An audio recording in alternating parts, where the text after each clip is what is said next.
todas as pessoas presentes, obrigado pela presença, obrigado, professor Dr. Jacques Marcovitch, e a toda a equipe responsável pelo curso de métricas. Eu vou começar, então, aqui com a introdução do nosso trabalho, né?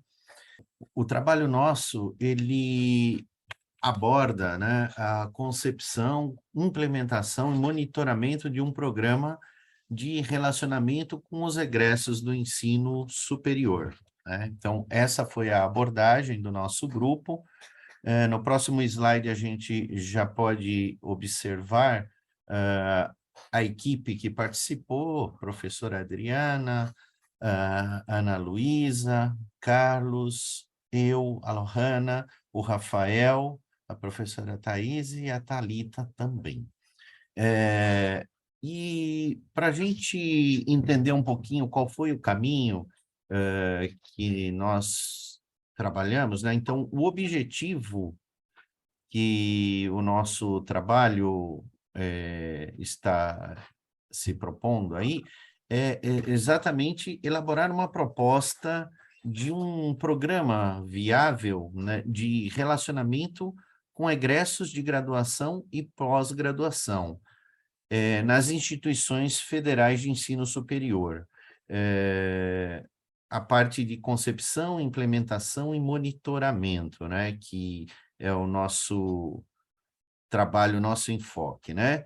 E para alcançar esse objetivo, nós traçamos um percurso que inicialmente a gente conduziu com uma síntese histórica dos casos bem-sucedidos de acompanhamento de egressos no Brasil e no mundo, e depois a gente conduziu também uma revisão integrativa da literatura sobre o tema, algumas evidências de programas que serviram de base, né, para esse modelo proposto, que é o que a gente encontra no final do nosso trabalho. Então, neste percurso metodológico, a gente procurou responder algumas questões, né? O que, como e por que transformar, quem e quando transformar e como monitorar e comunicar. No próximo slide, eu quero abordar, para iniciar, o porquê que a gente identificou de tão importante o acompanhamento de egressos. Entre as vantagens, né, que a gente observou, a respeito do planejamento, em especial para melhorar a qualidade das políticas institucionais a respeito do ensino e também ao atendimento dos estudantes.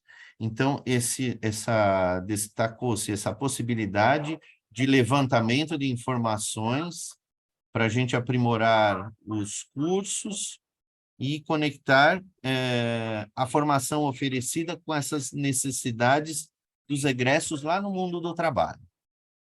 Possibilidade, verificar, então, a congruência entre o conhecimento acadêmico e, efetivamente, o que acontece na carreira do egresso. A correspondência entre o perfil do profissional formado com o que é proposto no projeto político-pedagógico e os principais acertos e as deficiências que possa haver nos cursos. Ainda contribuiu para a nossa questão aqui a reflexão e avaliação da qualidade e adequação dos processos de ensino e aprendizagem, pertinência dos projetos pedagógicos e da grade curricular. Então, toda essa parte de acompanhar o egresso, a gente olhou também nessa importância de uma implementação contínua de melhoria na grade curricular e no processo do projeto pedagógico. A partir desse ponto, eu passo a palavra, então, à professora Adriana, para seguir na nossa apresentação. Obrigada. Agora eu vou apresentar para vocês o que tem acontecido, o que aconteceu no mundo, e depois a gente vem para o Brasil. Bom, a perspectiva histórica de boas práticas com relação ao acompanhamento de egressos no mundo.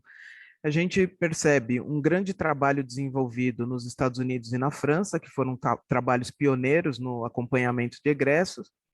Depois, em seguida, nós tivemos um grande trabalho desenvolvido na Itália, que é o sistema Alma Laurea, atualmente considerado o melhor do mundo. A gente tem bastante informação sobre esse levantamento, porque eles fazem acompanhamento dos alunos durante muitos anos, né, e eles mostram também algumas ferramentas que eles fornecem para os alunos que já são egressos, para que esses alunos continuem acompanhando as suas universidades. Em seguida, a gente tem um trabalho desenvolvido na Grã-Bretanha e a ESA, que é a Agência Estatística Oficial de Ensino Superior. E na Grã-Bretanha eles também desenvolveram um trabalho bem interessante, porque eles conseguem fazer um levantamento e fornecer esses dados para as universidades, para que os próximos egressos estejam mais conectados com aquilo que é proposto pela universidade. Em seguida, a gente tem o trabalho desenvolvido no Canadá, que é a boa prática com egressos e os benefícios que esse acompanhamento traz para a melhoria continuada dos cursos que estão sendo desenvolvidos no Canadá. Bom, aí chegando no Brasil, né, o que a gente tem no Brasil? A gente teve alguns estudos pioneiros com egressos também, que isso começou em 1958 e 1976, que foi desenvolvido pela Faculdade de Direito do Vale do Paraíba. Depois, a gente tem um trabalho de 78, 80 e 83 desenvolvido pela UFC. Um acompanhamento que foi feito pela própria CAPES em 1982. A gente retorna com outro trabalho desenvolvido de 1989 a 1990 pela UFC. E o último trabalho, bem relevante, desenvolvido pela Universidade de São Paulo, que foi de 1989 a 1991. Bom, com relação à legislação brasileira, a gente tem um acompanhamento do egresso nas universidades, que é preconizado pela Lei 10.861, de 2004, que institui o Sistema Nacional de Avaliação do Ensino Superior, os SINAIS, que incorpora o acompanhamento de egressos com um aspecto essencial nas políticas de autoavaliação institucional. Acredito que esse seja o marco com relação ao Brasil de acompanhamento de egressos e que é o nosso norte de desenvolvimento da nossa pesquisa. Em seguida, a gente apresenta para vocês um acompanhamento de egressos no Brasil com as universidades federais, né? Então, de todos os levantamentos, a gente percebe, nesse gráfico, a gente consegue apresentar que no menu, na página principal das universidades pesquisadas, 27 das universidades têm no menu, na página principal, falando alguma coisa sobre acompanhamento de egressos. 3 universidades falam sobre a associação de ex-alunos e a maioria das universidades, que são as 39 levantadas, elas não mencionam nada com relação ao acompanhamento de egresso. Com isso, a gente tem um panorama, né, de como está sendo esse acompanhamento e a importância de que esse acompanhamento de egresso tenha uma continuidade e melhore. Bom, as experiências exitosas que nós encontramos na pesquisa foram das 3 universidades, a Universidade de São Paulo, a Unifesp e a UFSC. Em seguida, mostrando um pouco para vocês a concepção de um programa de relacionamento de egresso proposto pelo grupo, a gente mostra aqui nessa apresentação as dimensões do plano de transformação institucional. Então, algumas perguntas norteiam o projeto. Então, seria o que, por quê, como, quem, quando e como monitorar e comunicar, né? Não basta só fazer todo esse levantamento, mas a gente tem a necessidade de, além de monitorar, como comunicar aquilo que foi desenvolvido.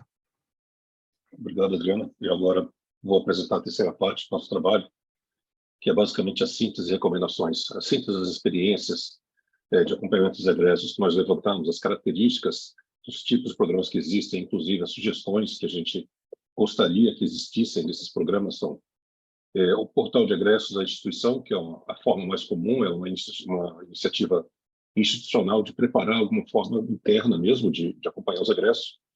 Idealmente, seria um sistema único de rastreamento ligado ao Ministério da Educação, que já existem alguns pequenos passos nessa direção.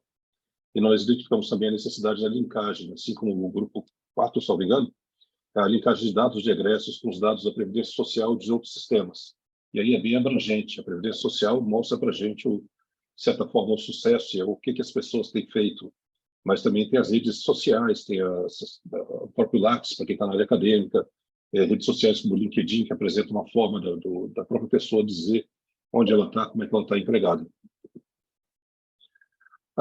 Ainda das características, as estratégias que a gente pensou para o engajamento, porque a conclusão que nós tivemos é que muitas dessas informações dependem, não tem jeito de escapar da informação fornecida pelo egresso. Enquanto ele está dentro da universidade, a gente acompanha, a gente para de perto até, mas fora da universidade, cabe a ele passar as informações que são necessárias para a gente. Nós não temos uma outra forma de fazer isso. Uma delas também, que acho que foi identificada pelo Grupo 4, é o cadastro precoce do aluno, ainda nos anos iniciais do curso.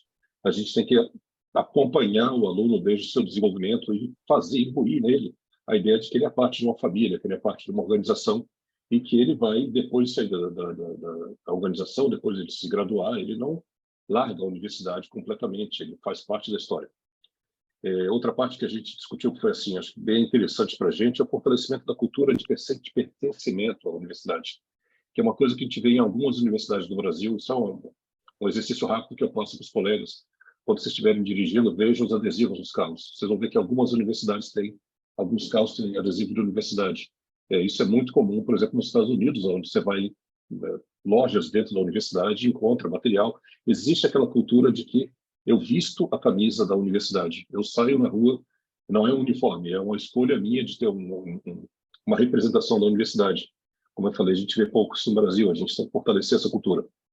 E nós vemos também assim, que como atrativo também, que é a conclusão que veio do Grupo 4, é a concessão de benefícios, como, por exemplo, o e-mail institucional, é uma forma de reforçar essa cultura de pertencimento também e de certa forma, manter um contato aberto com o egresso. A gente possa, já que tem e-mail institucional, a gente vai usar esse e-mail para entrar em contato com ele. Clube de vantagem, acompanhamento, clube de vantagem para os egressos, descontos de atividades culturais, acesso ao centro esportivo, outras infraestruturas da universidade, utilização dos espaços que a universidade tem para conferências, reuniões, coworking, fazer um tipo de parceria, onde não só o aluno veste a camisa da universidade, mas a universidade também mostra a relação com o aluno. Outras estratégias que a gente pensou também são possibilitar a conexão entre empresas e ex-alunos, como, por exemplo, divulgação de vagas de empregos, outras universidades, outras oportunidades. Eu vi isso no exterior, feira de emprego organizada pela própria universidade, tentando trazer os egressos para eles falarem, venha trabalhar na minha companhia, até seminários pequenos, em qualquer tipo de esforço que tem para ligar o aluno com o egresso com o mercado de trabalho. Fortalecer também a conexão entre os ex-alunos como uma rede social. Um exemplo que tem disso é a associação dos egressos do ITA, os engenheiros do ITA, não tenho certeza. Então, é um pessoal que tem contato há muitos anos, eles mantêm uma infraestrutura disso, quase até a parte do ITA, eles são uma rede social por si. Estabelecer vínculos, se já existirem essas redes sociais, com essas associações, com as associações já existentes, por que não usar o esforço que já tem de uma rede social de egressos para também alimentar um sistema de interesse da universidade de acompanhamento? E estabelecer também essas conexões entre a plataforma institucional, que a gente sugere que seja uma plataforma, e redes sociais profissionais, como LinkedIn ou até o Lattes, dependendo do pessoal que está ainda na área acadêmica. Quais são os desafios que a gente encontra? Isso é um desafio que acho que é comum, não só para a gente, como para o Grupo 4, mas para qualquer pessoa, qualquer grupo que tenha tentado esse tipo de acompanhamento, é manter o engajamento dos que já são cadastrados. É muito simples você fazer um cadastro dos egressos quando eles saem. Então, a pessoa se formou na matéria tal, pode até criar uma pequena informação baseada, por exemplo, no histórico do aluno, mas depois que ele sai, a gente tem que manter o engajamento, ele tem que continuar participando, continuar mantendo as informações. Ao mesmo tempo, completar a proporção dos ex-alunos cadastrados, aumentar a cobertura dos respondentes em inquéritos. Inquéritos não são aqueles inquéritos sinistres, não, são enquetes que a gente faz, por exemplo, perguntando para os alunos o que estão fazendo, tentando coletar informações novas. Em muitos casos, a gente vê que existe um desinteresse depois de algum tempo passado, então eles não se interessam por responder e a informação ela fica esparsa.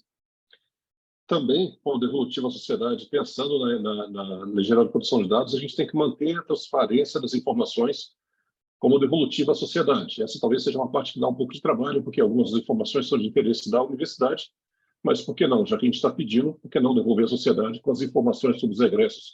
Serve, de certa forma, também como propaganda da universidade. O que as pessoas que fizeram a nossa graduação, pós-graduação, estão atuando, onde elas atuam. E o desafio também talvez seja mais fácil de resolver tecnicamente, mas ele não vai resolver o problema integral, é implementar a estrutura tecnológica de recursos humanos, um escritório, um grupo que dê conta da manutenção e sustentabilidade do portal. Esse grupo não pode ser só aquele grupo de TI que vai ficar lubrificando as engrenagens do computador.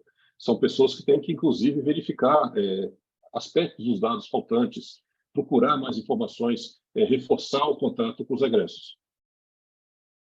E segue nossas referências, eu acho que nós temos mais algumas do material, e em nome do nosso grupo eu agradeço e passo as perguntas, então. Muito obrigado. Parabéns também pela excelente apresentação e pelo conteúdo, que também trouxe uma perspectiva internacional, e a partir daí, essa importância da conexão, que se dá à distância, mas também a importância da conexão humana. O conhecimento estará cada vez mais acessível através da acessibilidade digital. As nossas universidades vão ter esse papel de construção, não só de conhecimento, mas também de identidade. Quando foi citado as pessoas que vestem a camisa, isso tem a ver com a identidade adquirida durante um curso de 4, 5, 6 anos, dependendo dos cursos que envolvem a graduação, no caso da medicina, que é um ciclo mais longo do que outras graduações. Com isso, nós vamos oferecer a palavra aos integrantes do grupo, depois à professora Melissa, e depois para os demais tutores que estão nos acompanhando, sempre tendo a possibilidade de formular perguntas através do chat. Primeiro, o grupo. Algum comentário ou alguma observação? Só um comentário, nessa busca, foi muito bom, em primeiro lugar, conviver com tanta gente de instituições diferentes no grupo. Então, cada um trazendo sua contribuição, sua visão, e o grupo pensando no que seria esse trabalho final, atendendo especificamente um ponto das federais, mas usando, né, como base todo o levantamento bibliográfico. E um ponto que eu acho que invariavelmente todo mundo que vai trabalhar com egresso se depara é com os modelos diferentes feitos por doações, sobretudo nas faculdades americanas, mas a gente também encontrou no levantamento bibliográfico faculdades da África, por exemplo, ou de países mais pobres em desenvolvimento, que também conseguiram, por meio de políticas institucionais, em que o alinhamento da política institucional está alinhado ao valor daqueles egressos.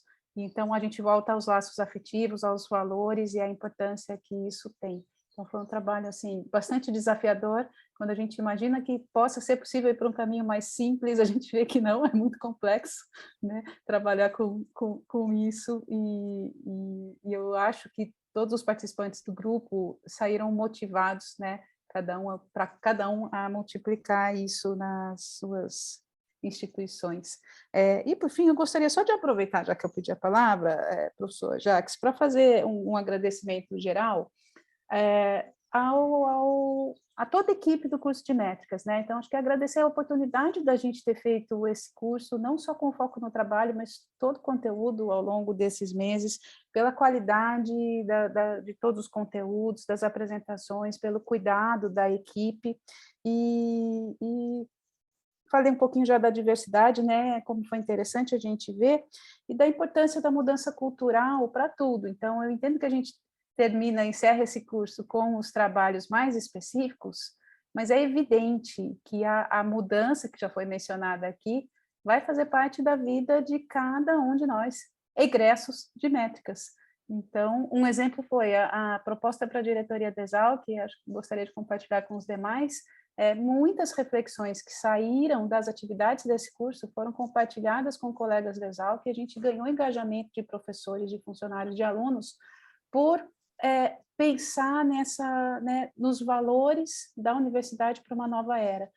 E aí, seria uma sugestão. Eu fiquei pensando assim, agora durante a apresentação, né, pelos colegas, qual seria o impacto dos egressos do curso de métricas nas políticas institucionais, cada um em sua instituição? Algo interessante a se pensar, né? Com certeza tem um impacto, né? Como a gente consegue medir isso? Acho que é só isso, deixar um agradecimento geral. Te agradeço, professora Thais. Eu quero dizer que essa preocupação com o impacto é feita em todas as nossas atividades. Por exemplo, depois dessa apresentação, nas 3 primeiras, e depois de cada módulo de 3 apresentações, será enviado um questionário perguntando do que foi apresentado, o que pretende utilizar na sua instituição. E a ideia é fazer uma síntese do que é apresentado e como isso é apropriado pelos participantes. Nós temos quase 100 participantes na sala, muitos deles são participantes do curso, outros não. E essa preocupação que a professora Thais traz, efetivamente é uma preocupação nossa, mas agora está surgindo outra ideia que ela trouxe antes de passar a palavra à professora Melissa, que é o acompanhamento dos egressos do curso de métricas. Já estamos no 3º curso, e é claro que nós queremos combinar o que nós discutimos com o que nós aplicamos. Portanto, nós não gostaríamos que fosse somente um convívio digital, mas queremos ver, quem sabe, num dos campi da USP ou num outro campus, ter um encontro, um convívio presencial em 2023, quando esperamos que a questão sanitária seja melhor resolvida e, a partir daí, termos essa oportunidade de convívio presencial. Com isso, eu passo a palavra à professora Melissa para suas considerações. Eu gostaria também de parabenizar o grupo. Eu acredito que foram 2 trabalhos ali na temática de egressos que um acaba complementando o outro. A gente, para fazer um bom acompanhamento dos egressos, precisa, de fato, de um programa efetivo de relacionamento desses egressos com a instituição. Um dos exemplos que vocês apontaram ali como pioneiro, se eu não me engano, foi a UFC, né? Eu sou egressa da UFC, me formei na graduação há mais de 20 anos, até hoje eu recebo questionários, né, da UFC, então eles têm uma proximidade muito grande com os egressos, a gente é convidado para palestra, para curso, participação em aulas, né? Para financiar também placas, eles fazem placas para os formandos, e os egressos financiam essas placas. Então, é uma forma de sempre os egressos estarem inseridos ali durante a graduação e pós-graduação. Então, foi uma grata surpresa quando eu vi no trabalho que vocês colocaram que a minha instituição, eu sou uma pessoa assim, que veste a camisa, que tem orgulho de falar que é egresso da UFC, e, de fato, esse relacionamento do egresso é o que torna eficaz um programa de acompanhamento. Se ele não sentir parte, ter orgulho de ser egresso daquela instituição, ele não vai ficar preenchendo pesquisas, ele não vai manter a atualização dele, do status dele, nem participar de ações juntamente com os alunos atuais, né? Parabéns aos membros da equipe. Obrigada. Muito bem, nós estamos caminhando para a conclusão desse primeiro módulo. Eu registro aqui um comentário da professora Giovana Lima, que está na Holanda, e ela induz uma reflexão para quem participa do meio acadêmico. A Giovana diz o seguinte: parabéns pelo trabalho, adoraria ter mais sobre experiências mapeadas. Gostaria de perguntar ao grupo se encontraram o uso da plataforma Urcid como relevante ao rastreamento de egressos. É claro que a Urcid é uma plataforma dedicada ao meio acadêmico, mas é uma plataforma que permite, porque ela identifica o currículo dos que integram enfim, a identificação Urcid, e, portanto, se alguém tiver do grupo algum comentário, ou a professora Melissa, sobre isso, fiquem à vontade para comentar. Depois disso, nós vamos encerrar dentro do horário das 10h30, para voltarmos para as próximas 3 apresentações às 14 horas. Professora Melissa, sobre o uso de ORCID como acompanhamento de egresso, a senhora tem algum comentário? Eu acredito que não só o ORCID, mas também as outras plataformas, as outras bases, como o currículo, o Lattes e principalmente o LinkedIn, em termos profissionais, são onde os profissionais atualizam com mais velocidade suas informações, devem estar todas conectadas com as bases da universidade, para que eles possam ter essas informações rapidamente e não somente depender dos portais presentes nas universidades, porque eles aderem quando o portal é criado, como foi o caso agora da Unicamp, que criou a Alumni. Inicialmente, você tem uma grande adesão, mas com o passar do tempo, os profissionais deixam de atualizar suas informações. Então, é necessário, então, a inteligência artificial, a conexão com todas essas outras bases de dados, previdência social também, para que a gente possa coletar essas informações com maior precisão. Professor, eu posso fazer comentários sobre isso? Sim, Rafael, por favor. Eu tenho uma experiência, assim, já de tempos, de brigar com a plataforma Lattes para tentar extrair informação sobre os nossos egressos e até informações gerenciais que a gente precisa durante o próprio curso. A plataforma Lattes tem uma vantagem muito grande, que todos vocês devem conhecer, porque para você ter um projeto, você precisa ter o seu Lattes atualizado. Então, é um incentivo externo fantástico para que seja atualizado, né? Inclusive, a gente usa até para critério de seleção, por exemplo, na nossa pós-graduação, qual é o seu endereço do Lattes. O Lattes tem vantagens e desvantagens. Uma das desvantagens históricas, que foi meio corrigido ultimamente, é que ele ainda é meio freeform. Então, por exemplo, a minha experiência técnica com isso, não é nem o que eu faço no dia a dia, mas é que você vê o problema, acaba agarrando dele que você quer resolver, por exemplo, tratar com o assunto do problema do aluno que ficou fazendo mestrado durante 47 anos. Nós já pegamos um desse, porque ele preencheu errado e o Lattes ele é agnóstico, ele não está nem um pouco preocupado com isso. Então, eu tenho um interesse muito grande nisso. Não consegui ainda explorar nem o ORCID, que o pessoal chama, o CID, cada um chama de um jeito, nem o LinkedIn. Mas usando há pouco tempo o LinkedIn por impulso dos próprios alunos, eu vejo que o LinkedIn, se tiver uma API, ele é muito fácil você acompanhar a vida do egresso não acadêmico, porque ele acaba sendo incentivado para colocar lá, e eu vejo até assim, muita gente procurando emprego, recebendo oferta de emprego. O problema é ver, por exemplo, se a gente consegue acesso a essas plataformas. O Lattes, para quem não conhece, ele é muito bom quando você pesquisar um Lattes. Você vai lá e, de vez em quando, ele pede você clicar numa caixinha. Se você for muito ciente que nem eu, ele vai pedir para você identificar bicicletas e sinais de trânsito. Mas quando você precisa baixar o Lattes, por exemplo, de 40, 50 pessoas de um grupo, começa a ficar pouco prático. Você tem que fazer um acordo com o CNPq para que você tenha uma máquina capaz de puxar todas as informações. Nós no INPE fizemos isso e é ótimo para a gente fazer acompanhamento de publicações.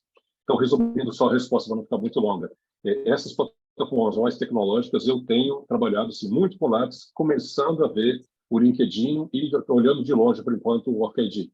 Mas é essencial que a gente faça, porque existem motivações fora da universidade, fora do portal de egressos, que levam as pessoas a usar essas plataformas. Por outro lado, também, do ponto de vista técnico, eu recomendo ninguém chegar nem perto de Facebook e Twitter para procurar as informações, porque é impossível, mesmo com o uso de IA, achar informações lá dentro relevantes para a vida profissional da pessoa.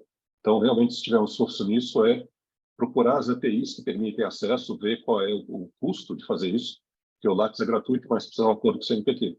E investir nessa parte. Será essencial. A gente não pode contar só com, às vezes, a boa vontade das pessoas de atualizarem uma plataforma e depois atualizarem também a plataforma dos egressos.